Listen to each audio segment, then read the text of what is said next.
This is Colin O'Keefe with Tuesday's episode of LXBN TV. Just recently, a bill was put forth in North Carolina that proposes amendments to estate, trust, and guardianship laws specific to digital assets and accounts. Joining me to explain the bill and offer guidance on digital assets is Gregory Herman Giddens of Trust Counsel and their North Carolina estate planning blog.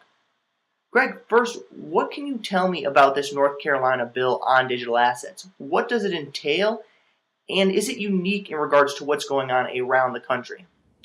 Well, Colin, the bill attempts to allow fiduciaries to control digital assets, which would be things like email accounts, Facebook accounts, any sort of online account where there are electronic records or any sort of database or anything like that.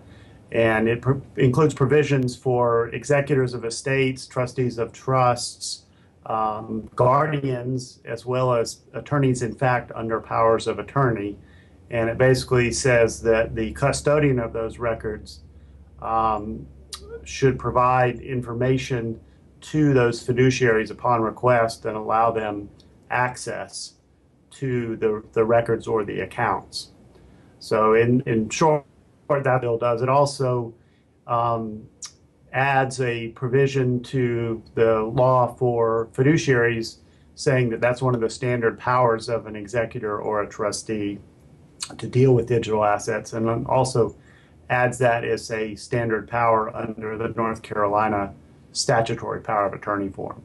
I think North Carolina is not It's not unique. There's a handful of states have already passed legislation dealing with digital assets, and there's a number of others that have passed or introduced bills that have not yet become law.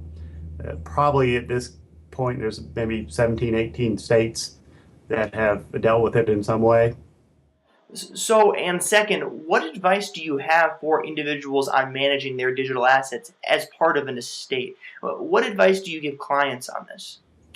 Well, I think the states have been kind of late in coming to the party in dealing with these issues, and estate planners, for the most part, and certainly for myself, have not been very quick to try to bring this into estate planning and deal with it. Now, I have started including provisions in my trusts and powers of attorney to deal with them when someone is alive, so those coupled with state law will be helpful.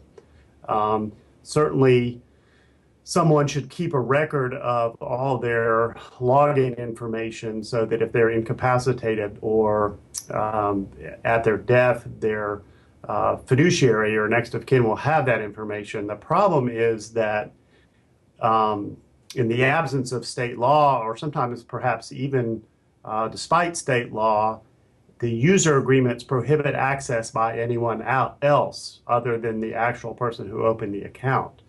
So I think some open questions are, does state law trump a contract that was entered into under the law of another state? A lot of these user agreements are under California law. So can North Carolina law trump a contract that was entered into by somebody, before their death, for example?